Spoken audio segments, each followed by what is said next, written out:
नमस्कार, सत्यदर्शन न्यूज मध्ये आपले स्वागत आहे। मी पायल शहा। एक नजर टाकूया आजच्या ठळक घडामोडीवर। धर्म स्वातंत्र्य विधेयक बाबत सीएम फडणवीस काय म्हणाले पहा। मुख्यमंत्री देवेंद्र फडणवीस यांनी विधानसभेत धर्म स्वातंत्र्य विधेयक मांडलंय। या विधेयकावर सध्या विधानसभेत चर्चा सुरू आहे।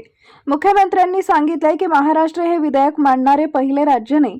यापूर्वी 12 राज्यांमध्ये असे नियम लागू आहेत। हे विधेयक कोणत्याही एका धर्मासाठी किंवा धर्माविरुद्ध नाही, तर सर्व धर्मांसाठी समान आहे। राज्यात अनेक वेळा धर्मांतर आणि विवाह संबंधित मुद्द्यांमुळे कायदा व सुव्यवस्था बिघडण्याची उदाहरणं घडली आहेत। सध्याच्या न्याय संहितेत याबाबत स्पष्ट तरतुदी नाहीत, म्हणून धर्म स्वातंत्र्य विधेयक तयार केलं गेलंय।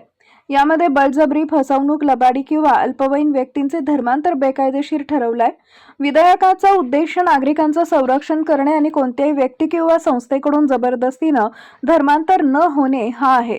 जर यातील तरतुदींचं उल्लंघन झालं तर संबंधित व्यक्ती किंवा संस्था शिक्षेस पात्र असतील। तसेच अशा पद्धतीनं झालेल्या धर्मांतराला कायदेशीर मान्यता मिळणार नाही, हेही विधेयक स्पष्ट करते।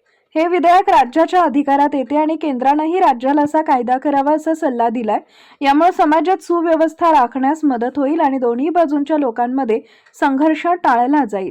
विहित पद्धत काय असणार आहे आणि समजा ती प्रोसेस पूर्ण केली तर त्याची नोंद होईल आणि मग एकदा ती नोंद झाली तर मात्र ते कायदेशीर पद्धतीनं आणि स्वेच्छेनं केलेलं धर्मांतर समजण्यात येईल आणि मग त्याकरता कुठल्याही प्रकारच्या फौजदारी कारवाई किंवा तत्सम पद्धतीनं काहीही त्या व्यक्तीच्या विरुद्ध आपल्याला करता येणार नाही।